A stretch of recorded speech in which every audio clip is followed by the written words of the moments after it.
예, 누가복음 5장 말씀인데요. 5장 1절부터 보시면은, 그 4장까지는 예수님이 갈릴리 가버나움에서 어, 말씀을 전할 때 그 말씀이 권세가 있었다.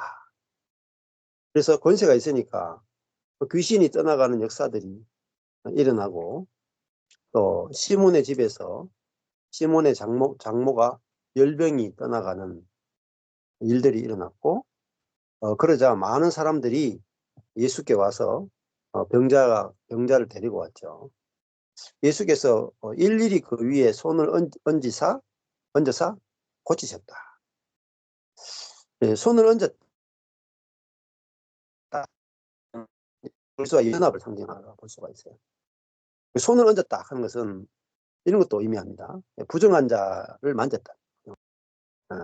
원래 부정한 자를 만지면 안 돼요. 근데 그 부정한 자를 만졌다 하는 것은 그를 있는 그대로, 존재 그대로 받아주셨다 하는 의미도 있고요. 그리스도의 연합도 상징한다고 볼 수가 있습니다. 자, 그러니까 사람이 고쳐지는 거죠. 예수께서 그 위에 안수했다. 우리는 자꾸 그냥 안수 자체에 능력이 있다 이렇게만 생각하는데, 손을 얹는 게 뭡니까? 우리가 짐승을 잡아서 예배 드릴 때 내 모든 죄를 그 짐승의 머리에 안수할 때 모든 죄가 그 짐승에게 넘어가고, 그 짐승과 내가 동일시 되죠. 그 짐승이 죽을 때 나도 죽고, 그걸 말하잖아요. 그러니까 예수께서 그 병자들 위에 일일이 손을 얹었다 하는 것은 그와 연합되는 거죠. 연합되니까 그들이 고쳐지는 거예요. 자, 우리가 고쳐지는 것은 그리스도와 연합밖에 없습니다. 그리스도와 연합을 알게 될 때 그리스도의 모든 것이 내 것이 되죠. 그러면은 그리스도의 죽음 안에서 옛사람이 죽고 그리스도의 부활 안에서 내가 새로운 피조물로 창조가 이루어진 거죠. 자, 그래서 요즘도 제 유튜브를 이제 처음 듣는 분들이 많이 오세요. 전화도 굉장히 많이 오고. 처음 듣는 분들은 이제 아직까지 헷갈린단 말입니다. 뭐가 헷갈리냐? 내가 예수 그리스도와 함께 이미 죽었다. 이미 죽었다. 그걸 아직까지 잘 안다. 죽어야 한다. 죽었으면 좋겠다. 그렇게 생각하지. 이미 죽었네. 이게 잘 안 들리고 안 보인다. 자, 그러니까 예수 그리스도와 내가 연합되는 이것이 얼마나 놀라운 비밀인가 하는 거죠. 그 연합 안에서 우리는 고쳐지는 거다. 자, 그 다음에 예수님이 한적한 곳에 가셨다. 42절에. 그래서 그들이 찾지만 만나지 못하다가 겨우겨우 예수님을 만났는데, 그들은 예수님을 떠나지 못하게 하려고 자기들의 왕을 삼으려고 했다는. 근데 예수님께서는 다른 동네에서도 하나님의 나라 복음을 전해야 하리라. 내가 이 일로 보내심을 받았다. 이렇게 말씀하시죠. 예수님이 전하고자 한 게 뭐냐? 하나님 나라의 복음이죠.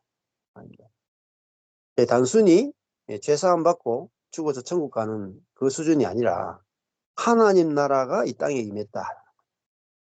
그리고 하나님 회개하라 하는 이유가 뭐냐면, 회개하는 것은 하나님 나라에 들어가는 거란 말입니다. 하나님의 통치 안에 들어가는 거다. 그래서 하나님이 이 땅에 내려오셔가지고 우리의 왕이 되어주신다. 이게 하나님 나라예요.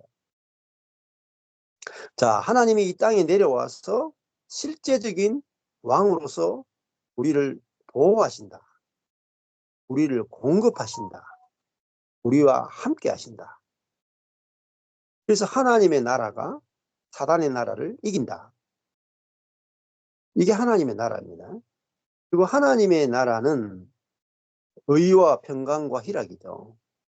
그럼 하나님 나라는 뭐가 없느냐? 부패가 없어요. 부패. 자, 세상 나라와 하나님 나라의 가장 큰 차이점 중에 하나가 뭐냐면은 부패예요. 부패가 있느냐 없느냐. 자, 부패라고 하는 것은 있잖아요. 우리가 음식을 이렇게 탁 만들어 놓으면은 처음에 맛있죠. 하루 이틀 지나면 부패해요. 근데 하나님 나라는 만들어 놨는데 부패가 되지 않는다는 거예요.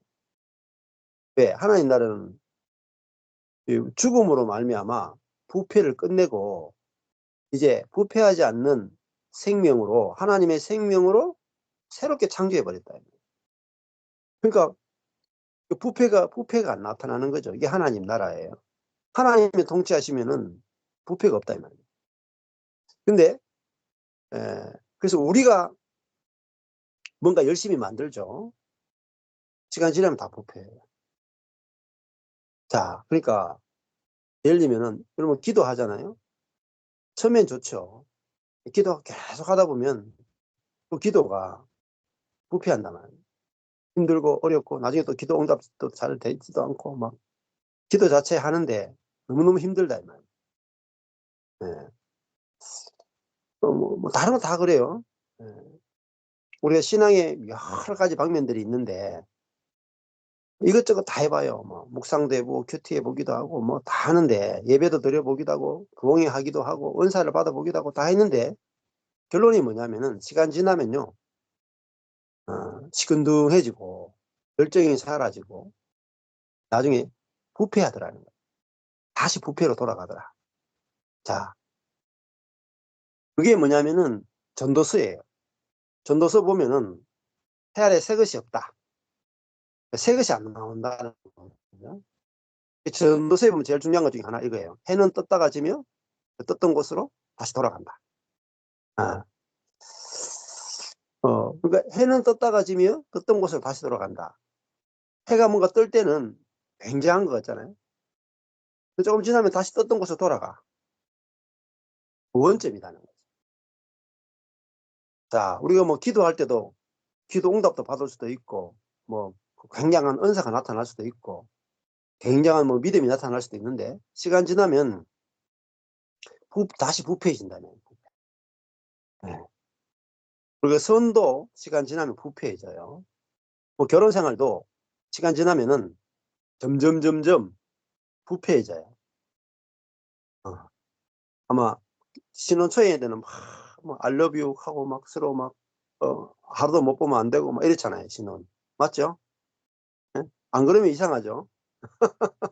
근데 1년 지나면 10년 지나고 20년 지나고 하면은 이제 감정도 다 묻어지고 그럼 거의 요즘은 뭐 10년 갈 필요도 없어. 막 1년 만에 감정이 다 묻어져.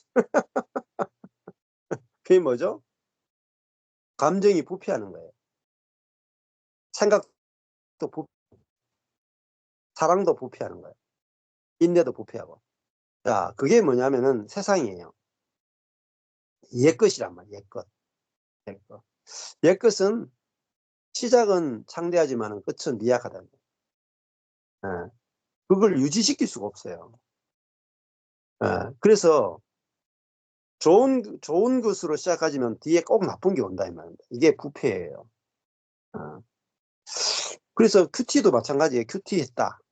처음 할 때 큐티 할 때 좋죠. 근데 시간 지나 보세요. 굉장히 힘들어져요. 적용하고 이러는데 얼마나 무거운 짐이 되는지 모릅니다. 기도도 처음에 좋죠. 근데 계속 해보세요. 근데 기도도 얼마나 무거운 짐이 되는지 모릅니다. 그리고 그 부패한 사람을 끝내지를 못해요. 어. 근데 이 하나님의 나라는 뭐냐면은 하늘의 나라가 온 거거든요. 하늘의 나라가 왔다. 하늘의 나라가 왔다. 이 세상을 이긴다. 이 세상을 이기는 나라가 왔다. 그런 뜻이에요. 하나님이 직접 통치하시는 나라다 이 말입니다. 그러니까 하나님이 직접 통치하니까 부패를 이기는 거죠. 네. 자, 그러니까 교회도 마찬가지입니다. 관계도 그렇죠. 관계.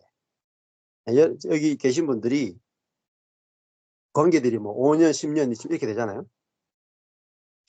예, 하나님의 나라가 이 땅에 임했다라는 걸 모르면은 시간이 지나면 지날수록 관계가 어려워져요.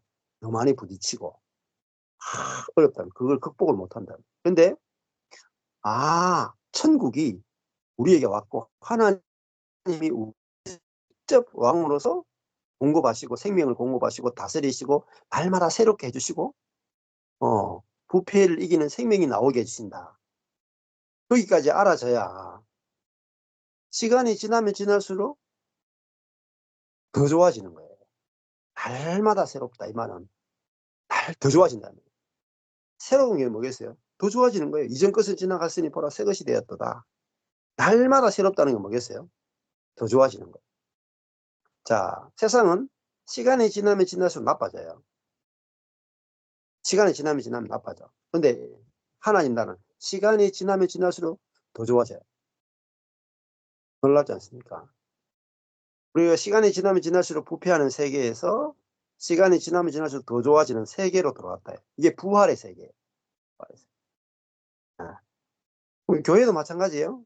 저도 저희 교회도 처음에 막 98년에 개척해가지고는 막 그다음부터는 막 좋아져가 계속 가다가 한번 꼬로박으니까 다시 일어서지 못해. 근데 죽고 부활하는 생명으로 시작하니까요. 점점 좋아지는 거죠. 점점. 계속해서 자란단 말이에요. 예, 부패를 이긴다. 자, 이게 하나님 나라라는 거죠. 예, 그래서 예수님은 이 땅에 하나님 나라가 왔다. 천국이 이 땅에 임했다. 이걸 이야기하는 거예요. 예. 그래서 내가 죽어서 제사함 받고 죽어서 저 천국 간다. 이게 포인트가 아니고 예수님은 하나님 나라가 이 땅에 왔다. 왔으니까 현재 오늘 이 하나님 나라에 들어와라. 이 말이 들어와라. 하나님의 통치 안으로 들어와서 살아라. 하나님 백성으로 사는 걸 누려라. 이게 핵심이에요. 핵심. 그러니까 현재에 초점이 맞춰져 있단 말이에요. 그래서 2000년 전에 예수님이 하나님 나라를 이 땅에 가져오셨죠. 그죠? 이 포인트가 죽어서 가는 천국의 포인트가 있는 게 아니고 예수님이 이 땅에 초림하실 때 하나님 나라를 이 땅에 가져왔다 이 말입니다. 그 주기도문이 나라가 임하옵시 오며 그렇잖아요. 나라가 임하옵시. 근데 그것이 이 예수님 재림 때 하나님 나라가 임하기를 원하는 게 아니다고요. 물론 그것도 들어있지만은 중요한 포인트는 하나님 나라가 예수님이 오신 것 동시에 하나님 나라가 이 땅에 들어왔다 이 말이에요. 그래서 그 나라의 복음을 전하는 거라면 하나님 나라예요. 예수님의 전도의 핵심은 하나님 나라예요. 어, 어. 자, 그러면은 바울의 전도의 핵심은 또 하나님 나라입니다. 근데 그 하나님 나라에 들어가는 게 뭐냐? 믿음으로 들어간다. 믿음으로. 하나님 나라에 어떻게 들어가는가? 바울은 믿음으로만 들어갈 수 있다. 그걸 이야기했다. 자, 그러면 우리가 예수 그리스도와의 연합을 믿음으로 하나님 나라를 볼 수 있고 하나님 나라를 누릴 수 있고 하나님 나라를 전할 수 있다. 그럼 생각해 보세요. 하나님 나라가 우리에게 임했어요. 천국이 임했어요. 그러면 무슨 말입니까? 천국을 살 수 있다는 거죠. 이 땅에서. 맞죠? 어마어마한 겁니다. 사실. 그리스도인들이 죽어서 천국 갈 생각만 한다면. 근데 이미 이 땅에 천국이 임해 있다는 사실을 몰라. 예수님은 이 땅에 임한 천국을 전하러 오셨다는 말입니다. 자, 그럼 이 천국이 내가 경험되고 누려져야 되죠. 그게 구원이에요. 이 땅에 임한 천국 안에 들어와서 하나님의 통치를 경험하고 누리고 하나님이 진짜 하나님 나라를 가져왔으니까 여러분도 하나님 나라에 들어오면 하나님의 공급, 하나님의 보호하심을 누릴 수 있다. 그걸 전하는 거잖아요. 그리고 하나님 나라를 전하는데 어떻게 전하느냐? 우리가 교회로 전하는 거예요. 교회가 뭐예요? 하나님 나라를 보여주는 거라고 합니다. 실제로 보여주는 게 교회예요. 그 교회는 하나님 나라를 보여주지 못하면은 의미가 없어요. 그래서 교회는 죽어서 천국 가기 위한 대기소가 아니다 말이에요. 대부분의 목사님의 설교가 천국 가기 위한 대기소로서의 교회를 이야기한다. 예, 물론 그 기능도 있지만 진짜 여러분 성경의 복음은 에베소서도 그렇고 골로새서도 그렇고 뭐예요? 그리스도의 몸이죠. 그죠? 그리스도의 몸이죠. 교회는. 그게 핵심이다만 교회는 그리스도의 몸이다. 그건 무슨 말입니까? 머리 대신 그리스도를 보여주는 존재가 교회란 말이에요. 맞죠? 머리를 보여주는 몸, 그게 교회란 말이에요. 교회의 존재 목적은 뭐냐?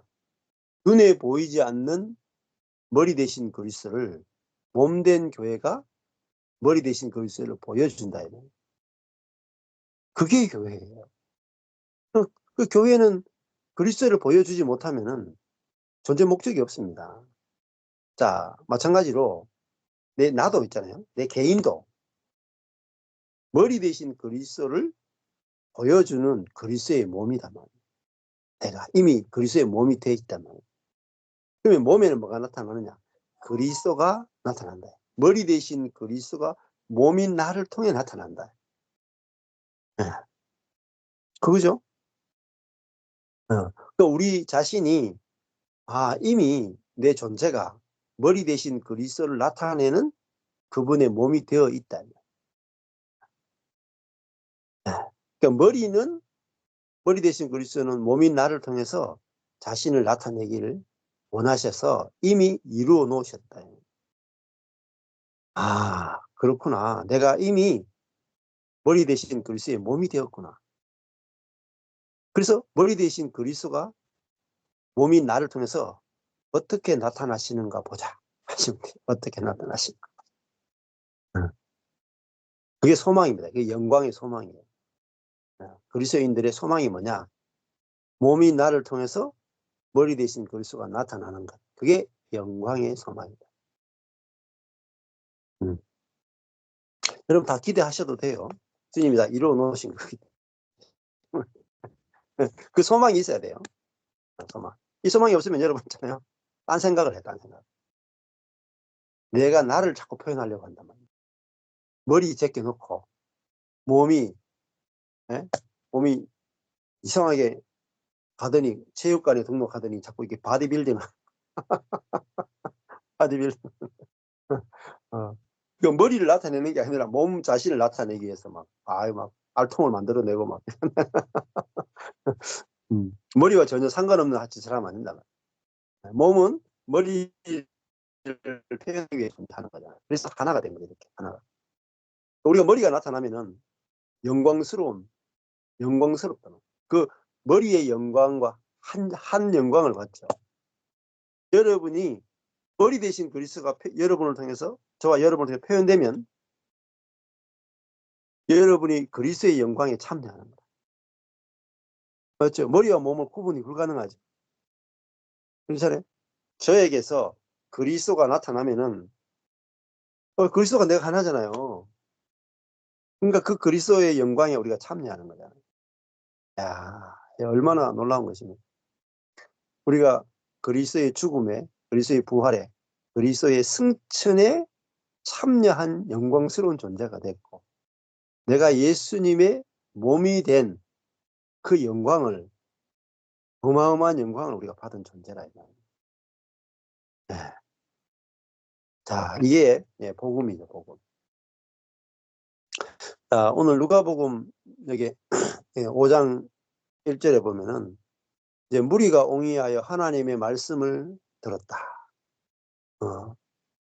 자, 예수는 게네사렛 호숫가에 쓰셨다. 근데 예수님이 뭐 말씀도 배운 적이 없잖아요. 근데 예수님이 성령이 임하니까 뭐죠? 말씀이 해방됩니다. 네. 준비해서 하는 게 아니에요. 네. 주의 성령이 내게 임하셨으니 가난한 자에게 복음을 전하게 하시려고 내게 기름을 부으시고 나를 보내사 네? 네. 이렇게 되잖아요. 전파하게 하려 하십니다. 자, 그래서 예수님이 하신 일 중에 제일 중요한 일 하나가 뭐냐면은 하나님의 말씀을 전하는 거죠. 전하는 거. 자, 그래서 저희들도 하나님께서 가장 큰 은혜가 아니라 말씀의 은혜예요. 말씀을 열어주십니다. 그런 말씀 안에 성령의 충만도 있고요. 하나님의 은혜도 있고요. 말씀 안에 다 있어요. 말씀 안에 그리스도가 계시고요. 말씀 안에 성령이 계시고 말씀 안에 하나님이 다 계시다니까. 자, 그래서 무리들이 막 옹이했어요. 왜냐하면 하나님 말씀을 듣고 싶어가지고 사람들이 막 몰려오는 거예요. 왜? 이런 권세 있는 말씀이거든요. 자, 권세 있는 말씀이란 말은 실제가 나타나는 말씀이다. 실제가. 예수님 말씀을 들으면은 뭐 실제가 경험된다 이 말이에요. 그러니까 사람들이 막 몰려온다 이 말이에요. 그렇잖아요. 저도 지금 말씀을 이렇게 전하잖아요. 근데 말씀을 듣는 분들이 경험하는 거예요.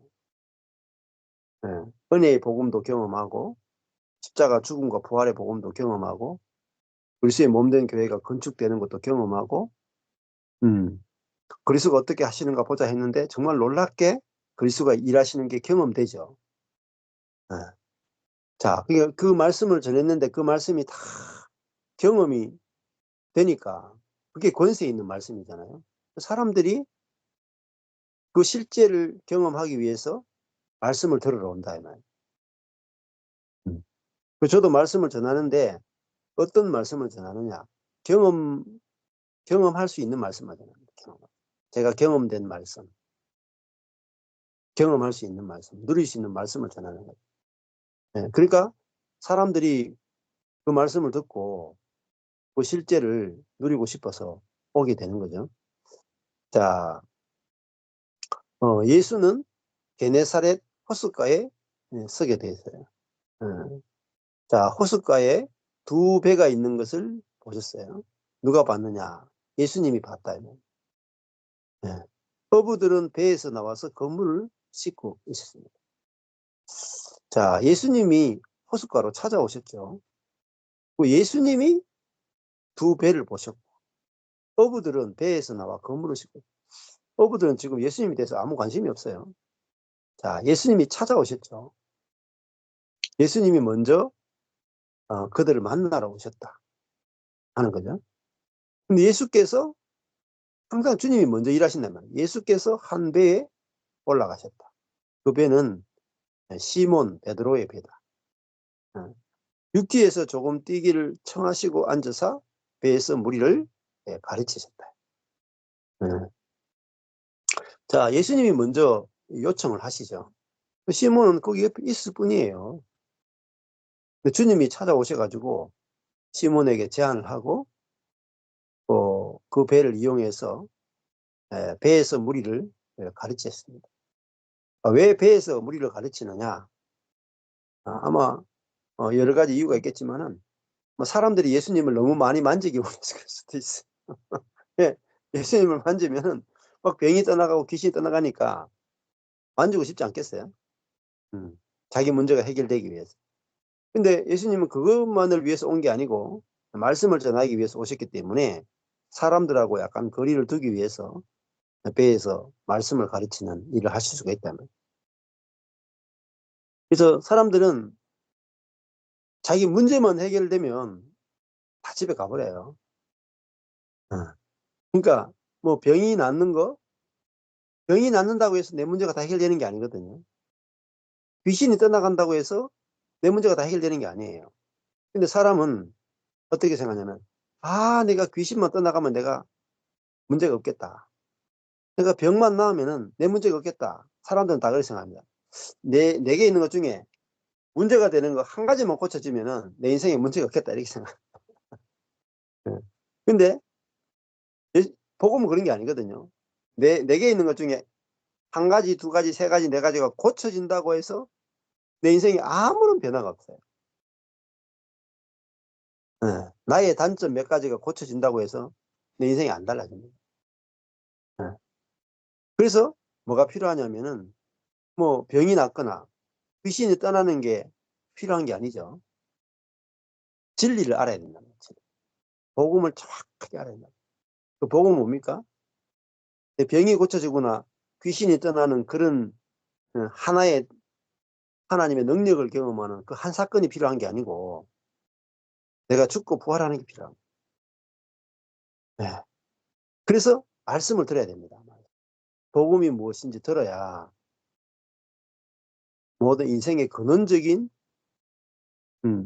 문제가 해결이 된다. 지금 현재도 교회 다니는 분들이 기도하고 뭐 예배드리고 뭐 은사 사역을 하기도 하고 뭐 율법대로 적용해서 살기도 하고 다 하죠. 근데 그 모든 것들은 뭐냐면은 고치면 몇 가지만 고치면 나는 괜찮다라는 생각을 가지고 있다. 몇 가지만 고치자. 하나님 요것만 고쳐주세요. 조금만 고쳐주세요. 이렇게 한다. 예. 고친다고 되는 게 아니다. 예. 죽어야 된다. 죽고 부활해야 된다. 그래서 예수님은 이제 말씀을 전하시는 거죠. 그래서 42절에서도, 4장 42절에서도 예수님이 한적한 곳으로 가신 거예요. 왜? 사람들이 찾아와서 나 병만 고쳐주면 됩니다. 응? 나 귀신만 쫓아내주면 됩니다. 그거 하나만 되면 된다고 생각하죠. 예. 그렇지 않단 말입니다. 자, 뭐가 필요합니까? 예. 진짜 우리 모임에도 자녀들의 문제 때문에 오시는 분들 계세요. 정신적인 문제를 가진 자녀도 있고, 뭐 귀신 들림의 증상을 가진 자녀들도 있고, 뭐 중독에 빠진 자녀들도 있고, 이 문제를 가지고 와요. 내 아들, 내 딸이 요 문제만 해결되면 될 거라고 생각하죠. 아니에요. 그 문제, 뭐 귀신 들림이나 중독이나 마음의 상처나 그 부분만 해결되고 나면 아무 문제가 없을 것 같잖아요. 그 사람들은 그것만 고쳐지면 된다고 생각하는 거예요. 그렇지 않습니다. 복음이 그 문제를 하나님께서 주신 이유는 그 복음의 필요성을 알기 위해서 그 문제를 주신 거지 그것만 해결된다고 되는 게 아니다. 자, 그래서 예수님께서는 이제 배에서 떨어져서 그 말씀을 전하신다. 자, 그래서 5장 4절에 보면은 말씀을 마치시고 시몬에게 이르시되 이렇게 하잖아요. 네, 사람들이 이 말씀의 능력을 몰라요. 기도의 능력, 은사의 능력, 그런 것들은 다 아는데 하나님의 복음 그 자체가 얼마나 능력이 있는지를 잘 몰라요. 저도 그걸 몰랐거든요. 네. 근데 진짜 말씀이 역사하기 시작하면요. 이거는 우리 어느 한 부분을 바꾸는 문제가 아니고, 만약 우리가 그리스도를 표현하는 새로운 존재로 살아진다. 네, 이 존재적인 변혁이단 말이에요. 자, 그래서 무엇보다도 말씀이 필요하죠. 그래서 예수님께서 계속 어떻게 보면은 예수님 말할 필요도 없어요. 그냥 딱딱 안수하면은 귀신 떠나가고 병자 낫고 이것만 해도 충분할 것 같잖아요. 근데 예수님은 이런 사역 하시다가 핵심이 뭐냐? 말씀을 전하는 거예요. 자, 말씀을 마치시고 시몬에게 이르시되, 이제 드디어 이제 시몬에게 복음을 전할 때가 됐죠. 깊은 데로 가서 그물을 내려 고기를 잡으라. 이렇게 이제 시몬에게 이야기를 하잖아요. 그 시몬은 어부고 예수님은 목수죠. 근데 이제 아마추어가 프로한테 이야기한다. 이제 프로가 아마추어 말 듣기가 힘들죠. 근데 시몬이 대답하여 가로되 선생이여 랍비여 우리들이 밤이 맞도록 수고를 하였을 때 얻은 것이 없지만은 자 프로면 뭐합니까? 이 프로 이 어부가 밤이 맞도록 수고했어요. 최선을 다했어. 그런데 한 마리도 못 잡았어. 그러니까 할 말이 없는 거죠. 할 말이 없다. 이거 쫄딱 망했다 이 말입니다. 밤이 맞도록 수고했다. 내가 일생을 수고했는데 하나도 남는 것이 없다. 완전히 쫄딱 망한 거잖아요. 자, 이 망한 게 되게 좋은 거란 말입니다. 예. 내가 예. 근데 밤에 물고기 많이 잡았으면은 새벽까지 있을 일이 없겠죠. 안 그래요? 응? 초저녁에 물고기 잡았으니 물고기 만선하고 집에 들어가서 사람들하고 잔치 벌이고 발 뻗고 잤을 거 아니에요. 근데 밤이 맞도록 고기 잡았는데 한 마리도 못 잡았다. 이게 저주스러운 마음 아니겠어요? 응. 저주스러운 인생이 아니겠어요? 근데 그 밤이 맞도록 수고해서 고기를 못 잡아야 그 새벽에 예수를 만나게 되잖아요. 응. 그리고 마음이 가난한 거죠. 밤새도록 해도 못 잡아야 내가 마음이 낮아져서 예수님 말씀을 듣게 되는 거죠. 네. 그래서 여기도 뭐냐면 말씀에 의지하여 내가 그물을 내리겠습니다. 자, 여기는 자기의 지혜나 자기의 방법이나 다 망했다 이 말이에요. 자기의 지혜와 자기의 노하우, 자기의 방법 다 써가지고 밤새도록 했는데 안 됐다. 자, 안 되니까 이제 막판 하나 남아있다는 말이에요. 말씀에 의지하여 내가 그물을 내리다. 이것밖에 없는 거예요. 말씀에 의지하여 그물을 내리는 거. 여기 길 요거 하나밖에 없어. 그러니까 마음이 가난하니까 예, 예수님이 이야기해도 베드로가 듣는다 이 말입니다. 예. 그런데 그리한즉 고기를 애운 것이 심히 많아 그물이 찢어졌다. 자, 말씀이 있고 없고죠. 말씀이 없을 때는 말씀도 없는데 자기 스스로 열심히 했다 이 말입니다. 주님이 말씀도 안 했는데 내 실력과 내 노하우와 내 지혜로 열심히 했는데 얻은 게 없어요. 예. 근데 예수님이 먼저 말씀하시죠. 깊은 데로 가서 그물을 내려 고기를 잡아라. 딱 말씀이 왔다 이 말이에요. 근데 그 말씀 잡아라 그랬잖아요. 자, 깊은 데로 가서 그물을 내려 고기를 잡으라 했어요. 자, 못 잡으면 어떻게 돼요? 못 잡으면 잡아라 한 분의 책임이에요. 맞죠? 그렇죠? 잡아라 한 분이 있잖아요. 깊은 데로 가서 그물을 내려 고기를 잡아라 했는데 한 마리도 못 잡았어. 그러면요, 예수님 자신이 다 덮었어요. 맞죠? 근데 말씀도 안 했는데 가서 열심히 잡았단 말입니다. 못 잡았죠. 잡을 것 같은데 못 잡아. 될 것 같은데 안 돼. 우리 자신을 신뢰하고 하면요, 될 것 같은데 안 된단 말이에요. 밤새도록 했는데 안 돼. 결혼 생활도 내 힘으로 하면 될 것 같은데 밤새도록 해도 안 된다. 잡은 게 하나도 없다. 근데 주님이 먼저 말씀하시고, 말씀하신 분을 그 말씀에 의지해서 그물을 내렸다는. 그랬더니 고기를 애운 것이 힘이 많아서 그물이 찢어질 정도가 됐다. 자, 그리고 여기서 자기의 능력과 하나님의 능력을, 예수님의 능력을 확연하게 이제 알게 된 거죠. 야, 내 능력으로는 아무것도 할 수 없구나. 그런데 예수님이 말씀하시면은, 야, 이 뭐죠? 예, 그물이 찢어진다. 넘친다 말이야. 예, 결핍이 없다. 부족함이 없다. 자, 완전히 달라지는 거죠. 우리 인생도 마찬가지다 말이야. 예. 자, 이에 다른 데에 있는 동물을 손짓하여 와서 도와달라 하니 저희가 와서 2배의 체험에 잠기게 되었더라. 예. 그럼 한 배에 채울 정도가 아니고 갑절이에요, 갑절. 2배. 2배에 채웠다. 이거는요, 2배라 하는 것은 성경에서 이 2배라 하는 것은 어떻게 보면은 2배한 것은 연합을 상징하고 있어요.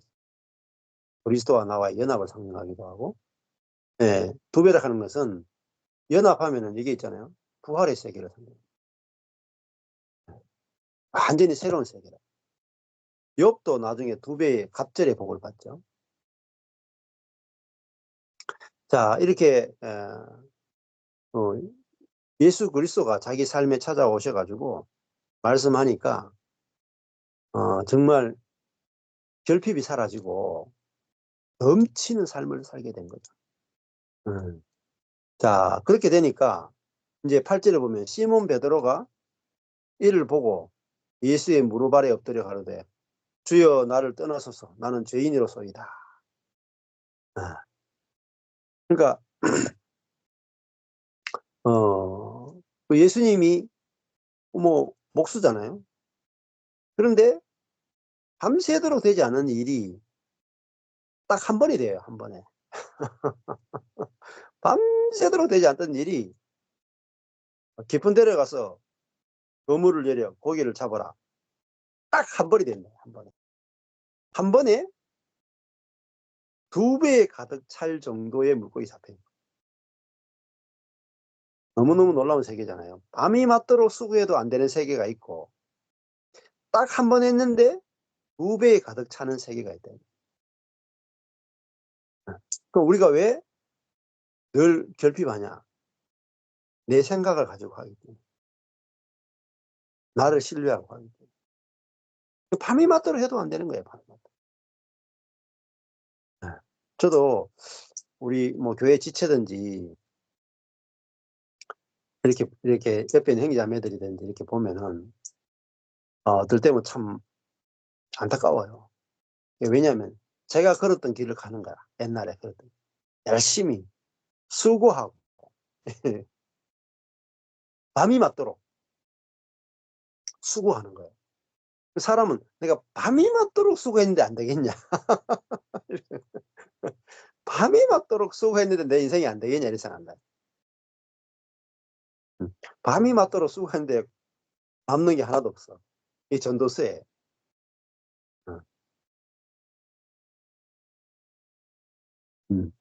자, 그 우리 인생은 풍성한 삶을 누리려면 밤이 맞도록 수고하는 데 달리지 않았다는 거예요. 말씀에 의지하여 사는 것. 말씀에 달렸다는 거예요. 말씀에. 네. 즉 주님께 달렸다는 거예요. 우리 인생에 단 한 번이에요. 단 한 번에 끝나는 거예요. 2배 가득 채우는 게 말씀을 따라갈 때는 단번에 가득 2배로 가득 차버린다. 저도 교회 있잖아요. 교회가 뭔가 사역이란 뭔가 있잖아요. 하나님이 사도행전을 통해서 쫙 열어주시는 거예요. 교회란 그리스도의 몸이다. 교회는 주님이 성령께서 교회를 건축하신다. 그리고 성령께서 사람을 파송하시고 성령께서 사람들을 베드로와 바울을 이끌고 가신다. 그리고 내가 죽고 그리스도가 사는 그 복음을 전할 때 얼마나 빠른 속도로 교회가 개척되고 그 한 사람 몇 사람의 바울이 가면 주변에 사람들이 막 생겨나고 복음을 전하면 거기서 사람들이 바뀌어가지고 복음 전하는 무리가 돼가 같이 막 복음을 전할 때 얼마나 빠른 속도로 복음화가 이루어지고 교회가 세워지는가를 보여주시더라고요. 그걸 보면서 야, 내가 하는 것과 성령이 하는 것 이렇게 다르구나. 내가 12년 동안 밤이 맞도록 수고했지만은 자본이 하나도 없는 거야. 근데 야, 내가 말씀을 제껴놓고 했구나. 말씀하고 다르게 열심히 수고한 거야, 열심히.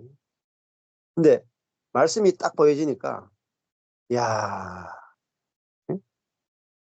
이거 내가 하는 교회는 내가 건축하는 게 아니라 주님이 건축하는 거. 내가 사는 게 아니라 내 안에 그리스도가 사는 거고. 주님이 어떻게 교회를 건축하시는가 보자 하고 있었단 말이에요. 그랬더니 제가 열심히 밤이 맞도록 수고할 때보다 비교가 안 되는 거예요. 예. 그냥 한 번에 2배 가득 차게 물고기를 잡는 것처럼 너무나 빠르게 복음이 증거되는 겁니다. 예. 그래서 우리가 이제 그 주님이 먼저 앞서 행하시는 게 필요하고 그 다음에 그 말씀에 의지하여 우리가 사는 것이 얼마나 중요한가 하는 걸 보게 된 거죠. 그래서 그 예수님 관계 안에서 자기가 밤이 맞도록 수고했지만은 자기로서는 불가능한데 주님이 말씀하신 대로 하니까 2배에 가득 채우게 되니까 그때 베드로가 내가 주님을 따르겠습니다 한 게 아니고 나를 떠나소서. 나는 죄인입니다. 이 고백이 나왔던 거죠. 네.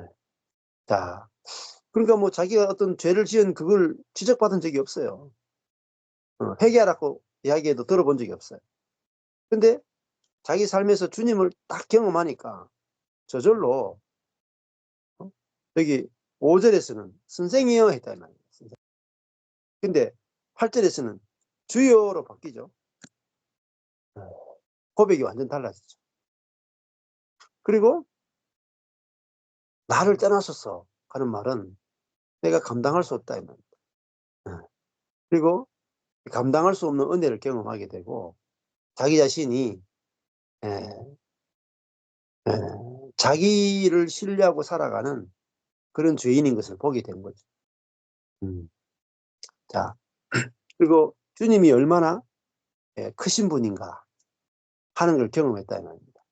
자기가 얼마나 작은 존재인가, 주님은 얼마나 크신 분인가, 이걸 경험하게 되니까 그게 나는 죄인으로서이다 이렇게 고백을 하게 되는 거죠. 자, 9절에 이는 자기와 및 함께 있는 모든 사람이 고기 잡힌 것을 인하여 놀랐다. 모든 사람이 너무나 놀라는 거죠. 어떻게 이런 일이 일어날 수 있는가? 한 번에 이렇게 2배에 가득 찬 물고기를 잡을 수 있는가? 10절에 그러니까 복음을 전하는데 우리는 예수님이 복음을 전하는데 사형리를 전해가지고 회개시켜야 되잖아요. 사형리를 전해서 회개시켜야 되는데 예수님은 사형리를 전해서 회개시키는 게 아니다. 맞죠? 베드로의 지금 삶의 문제는 고기를 못 잡은 거잖아요. 맞죠? 고기 못 잡는 문제를 해결해 줬죠. 그랬더니 회개가 나왔죠. 예수님이 복음을 전하는 방법과 우리가 복음을 전하는 방법이 굉장히 차이가 나죠. 예수님은 베드로의 고기 잡는 문제를 하나님의 능력으로 해결해 줘 버렸다는 거예요. 그러고 나니까 이 사건을 통해서 하나님을 만났잖아요. 하나님을 만나니까 자기가 죄인인 걸 아는 거예요. 사형리식 전도하는 게 아니다. 네. 이 베드로의 삶의 문제잖아요. 밤이 맞도록 수고했지만 얻은 것이 없다. 그 베드로의 문제에서 시작한다. 그래 그 문제를 말씀으로 해결한다. 이게 전도예요, 전도. 예수님 수가성 우물가 여인 만나면은 그 여인의 목마름의 문제를 해결해 드립니다. 베데스다 연못의 안전뱅이는 주님께서 그 사람을 일으키죠. 그러니까 복음을 전하는데 예수 전당 불신 지옥으로 전하는 게 아니고 그 사람의 문제에서 출발한다. 그 사람의 문제가 왜 해결되지 않았는가 할 때 그 자기 힘으로 다 문제를 해결하려고 지금까지 노력해 왔다니. 근데 내가 지금까지 왜 밤에 맞도록 수고했는가?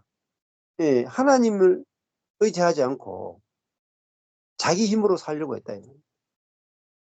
이게 죄인이구나. 자기를 신뢰하고 살아가는 이게 죄인이구나.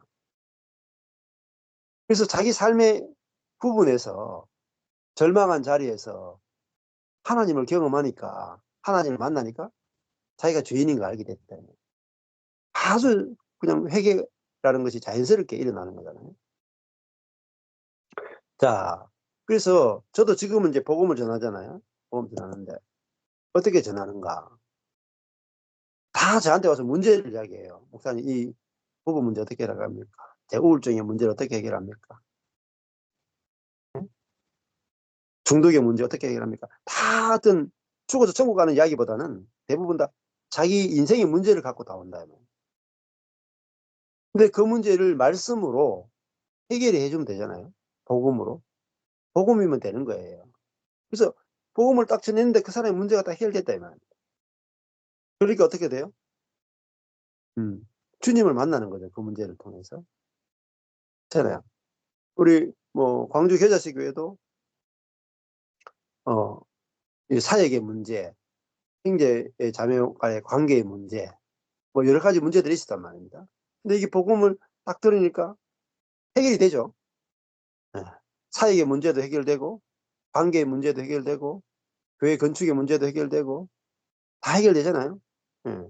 그럴 때, 진짜 내가 복음을 만났고, 하나님 만났구나. 그렇게 되는 거잖아요. 복음 전도는 굉장히 쉬워요.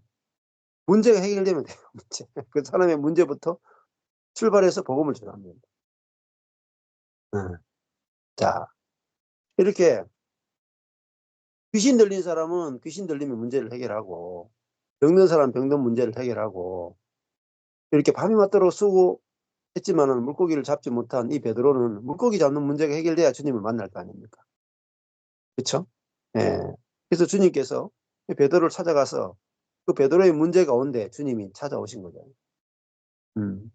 10절에 보면은 세베대의 아들로서 시몬의 동업자인 야고보와 요한도 놀랬다. 함께 있는 사람들이 다 같이 하나님의 능력과 지혜를 경험하게 됐단 말이에요. 그래서 한꺼번에 다 제자가 된단 말이에요. 자, 예수께서 시몬에게 일러 가라사대 무서워 말라. 이제 후로는 네가 사람을 취하리라. 뭐 베드로가 뭐 이렇게 스스로 뭐 하겠다고 한 게 없어요.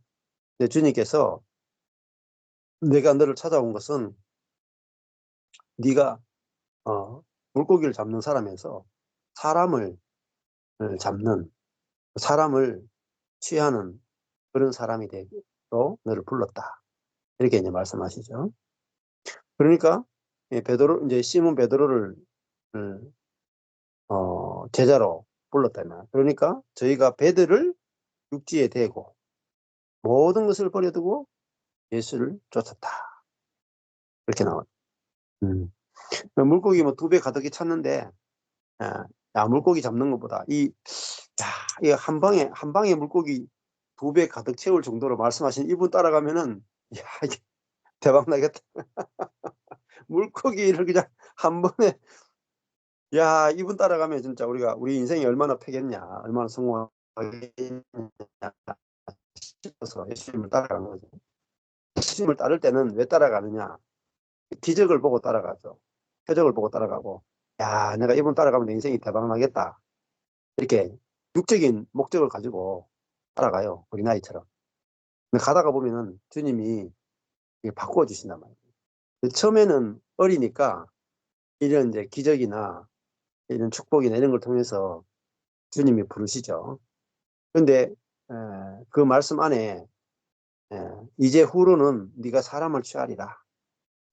베드로가 어떤 사람이 될지를 이제 주님이 다 목적을 가지고 이제 부르시는 거잖아요. 그러면 주님이 우리를 부르신 목적이 뭐겠어요? 사람을 취하는 거예요. 사람을 얻는 거. 이게 뭐냐? 이게 사역이에요. 사람을 얻는 거. 사람을 얻는 거. 근데 사람을 얻으려면은, 그죠? 내가 자아로는 사람을 못 얻어요. 내 중심성을 가지고는 사람을 얻을 수 없습니다.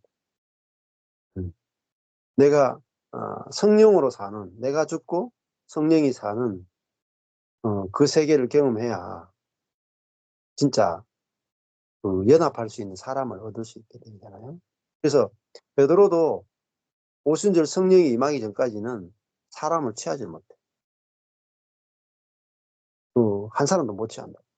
근데 오순절 성령 사건 이후로 그 베드로가 그리스도와 함께 죽고 이제 성령으로 사는 새로운 피조물이 된다면은 베드로가 복음을 전했을 때 수많은 사람들이 베드로로 인해서 죽게 돌아오게 되고 그 사람들과 함께 교회로 건축되어지는 것을 볼 수 있죠.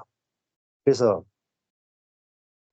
진짜 복음을 전하는 건 뭐냐면은 사람을 얻는 것입니다. 사람을 얻는 것. 그래서 그 사람과 성령이 하나 되게 하신 것이 유지가 되는 거잖아요. 예. 그 사람으로 베드로를 이렇게 불렀다는 겁니다. 그리고 이게 누가 하는 거냐? 이제 후로는 네가 사람을 취하리라. 예. 이는 주님이 사람을 취하는 베드로를 만들겠다는 거죠. 그러니까 시몬은 고기 잡는 사람이잖아요. 근데 베드로는 사람을 취하는 사람. 근데 시몬이 베드로로 바뀌잖아요, 나중에. 이름이 바뀐다는 거예요. 예. 그래서 시몬이 이제 정말 그 반석으로서 교회를 건축하는 사람으로 이렇게 바뀌어지잖아요. 그래서 교회 건축은 내가 사람을 취할 수 있을 때 건축이 됩니다. 자, 그러니까 내가 옆에 사람하고 내가 복음을 전해서 복음을 받는 그 사람하고 내하고 건축이 돼야 돼. 즉, 내가 그 사람이 온전하게 보여야 된다. 근데 그래서 그 사람에 대해서 온전하게 보이면 손을 안 대게 되죠. 안 되게 되고 그 사람과 내가 선악으로 만나는 게 아니라 그리스도와 연합된 온전한 피조물로서 서로 존재와 존재로서 만나져야 사람을 취할 수 있는 거죠.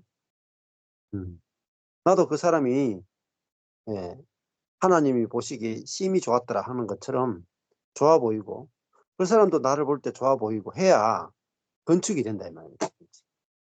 예. 자, 그 사람이 좋아 보이지 않으면은 건축이 안 돼요. 예를 들어 가지고 내가 말씀은 너무 좋아. 말씀은 너무 좋은데 사람은 꼴보기 싫어. 그러면은 건축이 안 돼요. 맨날 말씀은 봐. 사람은 사람하고는 안 맞아. 교회가 건축이 안 돼. 그러니까 진짜 내가 말씀이 좋아졌으면 내가 말씀과 정말 하나 됐으면 그 증거가 뭐냐? 사람하고 하나 되는 거예요. 사람. 그렇잖아요. 그게 교회잖아요. 교회. 네. 그러니까 말씀의 결과는 사람이 좋아 보여야 돼. 그래서 하나님도 사람이 좋아서 사람과 연합하기를 원하고 예수님도 우리 안에 들어와 살기를 원하고 성령님도 내 안에 들어와 사시잖아요. 왜 그러겠어요? 사람이 너무 좋은 거예요. 사람이 좋은 거예요. 그래서 사람 안에 들어오시잖아요. 그러면 우리가 정말 성령이 내 안에 들어오시면은 사람이 좋아 보인다. 그래야 비로소 교회가 건축이 되는 거죠. 그러니까 진짜 우리가 성령의 충만을 받게 되고 내가 죽고 그리스도가 살면은 사람이 좋아 보여요. 그게 뭐겠어요? 이웃사랑이에요. 이웃사랑. 사람이 좋아 보인다. 이게 뭐냐? 이웃사랑이다. 이웃사랑이 돼야 교회가 건축이 됩니다. 그러니까 이번에 서울에서 우리 간증할 때 전부 다 간증의 핵심이 뭐냐면 형제자매들이 만나서 교제하는 게 너무 좋다. 형제자매가 너무 좋다. 이게 간증이죠. 일반 교회에서 그런 게 잘 나와요? 안 나온다. 예배는 좋은데 사람은 기도는 좋은데 사람은 별로다. 찬양은 좋은데 사람은 별로다. 대부분 그렇게 나간다는 거예요. 그러면요, 그 다 종교예요, 종교. 내가 하나님이 좋으면 형제 자매도 좋아해. 그게 진짜 내가 죽고 예수가 사는 삶이다.